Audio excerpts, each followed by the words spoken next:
Yes hello everyone, welcome to my channel. इस video में हम बात करेंगे most important question class 9 science. इसमें जितने भी केमिस्ट्री के इंपॉर्टेंट क्वेश्चन हैं वो सारे हम डिस्कस करेंगे 9th क्लास के। तो ये मैंने एक पेपर बनाया था 1 आवर 30 मिनट्स का 50 मार्क्स का, उसके हम सारे क्वेश्चन डिस्कस करते हैं केमिस्ट्री के। जैसे फर्स्ट क्वेश्चन आ सकता है यहाँ पे, कन्वर्ट इनटू केल्विन स्केल। तो केल्विन स्केल में कन्वर्ट करने के लिए हम डिग्री सेल्सियस को कन्वर्ट कर सकते हैं बाय एडिंग 273। तो इसमें हम ऐड कर देंगे तो यहाँ पर ये कन्वर्ट हो जाएगा केल्विन में। सिमिलरली इसमें भी हम ऐड करेंगे 273, तो ये भी कन्वर्ट हो जाएगा केल्विन में। नेक्स्ट है suggest a method to liquefy atmospheric gases. इस क्वेश्चन का ये मीनिंग है कि गैसेस को लिक्विफाई कैसे करें। तो लिक्विफाई करने के लिए क्या करते हैं, by increasing the pressure and by decreasing the temperature. Third है write the full form of CNG compressed natural gas, and LPG हो गया लिक्विफाइड पेट्रोलियम गैस। फोर्थ है लॉ ऑफ कांस्टेंट प्रोपोर्शन, ये लॉ है चैप्टर नंबर 3 से, atom molecule से। Fifth question है, तो ये जो लॉ वाले हैं ये डायरेक्ट आंसर लिखा हुआ है एनसीईआरटी में, आप वहां से देख सकते हैं। फिफ्थ क्वेश्चन है z इज इक्वल टू 3। अब z क्या होता है, एटॉमिक नंबर। तो वैलेंसी क्या हो जाएगी यहाँ पे। अब वैलेंसी निकालने के लिए हम क्या करेंगे, अगर मुझे यहाँ पर वैलेंसी निकालनी है तो z एक एटॉमिक नंबर है, तो हम इसके कॉन्फिग्रेशन बना लेंगे 2,1। तो वैलेंसी कितनी हो जाएगी 1, और नेम द एलिमेंट, एलिमेंट हो जाएगा लिथियम। सिक्स क्वेश्चन है, valency of an element A is 3। सो ए की वैलेंसी 3 है, write the chemical formula of its oxide.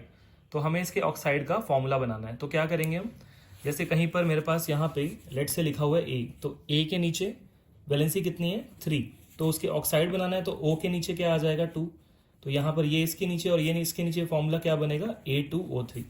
इस तरह यहाँ पर फॉर्मूला बन जाएगा, यानी ए की वैलेंसी 3, ओ की वैलेंसी 2, फॉर्मूला बन गया A2O3। तो वैलेंसी को एक्सचेंज करके हमने उसके ऑक्साइड का फॉर्मूला बना दिया।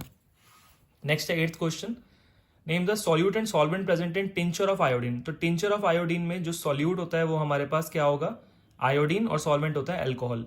एरेटेड ड्रिंक जैसे कि सोडा वाटर, तो इसके अंदर क्या होता है, जो सॉल्यूट होता है वो CO2 होगा और जो सॉल्वेंट है वो वाटर होगा। नेक्स्ट है अ mixture of water and milk. अच्छा, ये सारे 1 मार्क क्वेश्चन है, ये ध्यान रखना। A mixture of water and milk shows Tyndall effect. अब ये टिंडल इफेक्ट यानी स्कैटरिंग ऑफ लाइट क्यों शो करते हैं, because it is a colloid, whereas the solution of copper sulphate does not. तो आंसर ये होगा, a mixture of water and milk is a heterogeneous mixture which is a colloid, and colloid shows Tyndall effect whereas a solution of copper sulphate does not, because copper sulphate is a solution. 10th question है write the name of the compound. तो first का नाम है aluminium sulphate और second का नाम है calcium chloride. आगे आते हैं इसके बाद, अब देखते हैं केमिस्ट्री में 2 मार्क्स वाले क्वेश्चन कौन कौन से इंपॉर्टेंट है। तो फर्स्ट चैप्टर में सबसे इंपॉर्टेंट क्वेश्चन है right 2 factors on which rate of evaporation depends. तो इसमें कई सारे फैक्टर हैं, जैसे कि humidity, temperature, increase in surface area, और बहुत सारे ऐसे 4 फैक्टर्स हैं ये, और विंड स्पीड, 4 फैक्टर्स हैं ये। इसमें सरफेस एरिया आएगा, टेम्परेचर आएगा, ह्यूमिडिटी आएगा, और विंड स्पीड आएगा। Also explain them. फिर एक न्यूमेरिकल है जो कॉन्सेंट्रेशन ऑफ सॉल्यूशन पे आ सकता है। फिर ये चैप्टर नंबर 2 से डिस्पर्स्ड फेज और डिस्पर्स्ड मीडियम बताना है। अब ये क्या होते हैं, जैसे सॉल्यूशन के 2 कंपोनेंट होते हैं, सॉल्यूट और सॉल्वेंट। सिमिलरली हमारे पास कोलाइड्स के 2 कंपोनेंट होते हैं, डिस्पर्स्ड फेज और डिस्पर्जन मीडियम। जैसे कि स्मोक है, स्मोक का मतलब सॉलिड इन गैस, सॉलिड के पार्टिकल्स गैस में है, तो क्योंकि डस्ट पार्टिकल्स होते हैं एयर में, तो डिस्पर्स्ड फेज हो गया सॉलिड और डिस्पर्जन मीडियम हो गया गैस। सिमिलरली फॉग के अंदर क्या होता है, लिक्विड प्रेजेंट होता है एयर के अंदर, तो लिक्विड जो है यहाँ पे लिक्विड हो जाएगा डिस्पर्स्ड फेज, क्योंकि फॉग कैसे बनती है, उसमें लिक्विड के पार्टिकल्स होते हैं, लिक्विड की ड्रॉपलेट्स होती है किसमें, एयर के अंदर। तो इसका मतलब डिस्पर्स्ड फेज जो कम अमाउंट में है वो लिक्विड हो गया, और ज्यादा अमाउंट में एयर है तो वो डिस्पर्स्ड मीडियम हो गया। तो फॉग के लिए क्या आंसर होगा, डिस्पर्स्ड फेज हो जाएगा लिक्विड, डिस्पर्स्ड फेज हो जाएगा लिक्विड, और डिस्पर्जन मीडियम हो जाएगा एयर, डिस्पर्जन मीडियम हो जाएगा गैस, क्योंकि यहां पर लिक्विड इन गैस है, तो ये हो जाएगा लिक्विड और ये हो जाएगा गैस। नेक्स्ट पे आते हैं 14th, water is a compound and not a mixture. ये क्वेश्चन आ सकता है, प्लस अगर ये क्वेश्चन नहीं आया तो ऐसे भी आ सकता है कि डिफरेंस बताओ कंपाउंड्स और मिक्सचर में। तो कह रहे हैं give 2 reason to justify this statement. तो हमें कंपाउंड्स की 2 प्रॉपर्टी बतानी है कि water shows the properties of compound, जैसे कि वाटर जो है H2O, it does not show the properties of its constituent, ये अपने प्रॉपर्टीज शो नहीं करता। And water cannot be separated by physical method like filtration, and water has a fix composition. तो इन तीनों में से कोई भी 2 पॉइंट्स आ जाएंगे। 15th क्वेश्चन, ये अगेन डायरेक्ट न्यूमेरिकल है, ये कॉन्सेंट्रेशन निकालनी है, जिसका फॉर्मूला होता है mass of solute divided by mass of solution into 100, वहां से आंसर आ जाएगा। 16 बताना है फिजिकल और केमिकल चेंज क्या होते हैं। अब जैसे कटिंग ऑफ ट्रीज, तो कटिंग ऑफ ट्रीज किसका एग्जाम्पल है, फिजिकल चेंज, और रस्टिंग ऑफ अलमीरा, रस्टिंग ऑफ अलमीरा है केमिकल चेंज। तो आपको यही बताना है कौन सा फिजिकल और केमिकल चेंज है, इस टाइप का क्वेश्चन आ सकता है। 17th क्वेश्चन, आपको वैलेंसी का एक्सचेंज करके ये बताना है कि जैसे कैल्शियम क्लोराइड कैसे बना। तो जैसे मैंने अभी ऊपर दिखाया था सेम वही तरीका कि A2O3 कैसे बना था। तो कैल्शियम क्लोराइड बन जाएगा CaCO3, ये हो जाएगा AlCl3, ये Na2CO3 और ये बन जाएगा calcium hydroxide CaOH whole twice. फिर नेक्स्ट क्वेश्चन है आइसोटोप्स और आइसोबार्स क्या होते हैं। बहुत सिंपल है स्ट्रक्चर ऑफ एटम से, giving one pair of example, example के साथ बताना है। 19th है give the names of the element present in the following compound. अब इनके एलिमेंट के नाम जानने के लिए आपको इसके लिए क्या ध्यान रखना होगा, आपको इसके लिए इसके बारे में ये पता होना चाहिए कि इसका फॉर्मूला क्या होता है। जैसे क्विक लाइम है तो क्विक लाइम का फॉर्मूला होता है CaO और बेकिंग पाउडर का फॉर्मूला होता है NaHCO3। तो यहाँ से हम कर देंगे एलिमेंट्स कौन कौन से हैं, कैल्शियम एंड ऑक्सीजन, और यहाँ पे sodium, hydrogen, carbon and oxygen. फिर है compare the properties of electron, proton, neutron. इसमें आपको टेबुलर फॉर्म में बताना है कि नेगेटिव चार्ज है, पॉजिटिव चार्ज है, नो चार्ज है, इसका मास नेग्लिजिबल है, इसका 1 यूनिट, इसका 1 यूनिट, इसका सिंबल E-, इसका P+, और इसका स्मॉल n होता है। तो इस तरह हमें टेबुलर फॉर्म में डिफरेंस बताना है। नेक्स्ट आते हैं, अब हमारे पास है जो 3 मार्क्स में क्या क्या आ सकता है।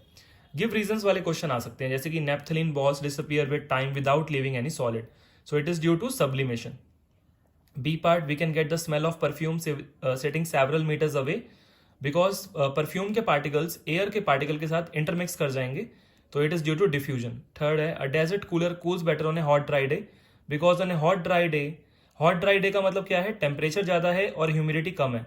सो अगर ह्यूमिडिटी कम है, टेम्परेचर ज़्यादा है, तो जितना टेम्परेचर ज़्यादा होगा उतना इवेपोरेशन भी ज़्यादा होगा एंड इवेपोरेशन कॉजेज कूलिंग। फिर सबसे important question 22, write any 3 postulate of Dalton atomic theory. Dalton atomic theory it is the most important, काफ़ी इंपॉर्टेंट क्वेश्चन है ये Dalton atomic theory, it is the most important question. फिर है differences between solution, suspension और colloids, ये भी आ सकता है एग्जाम में।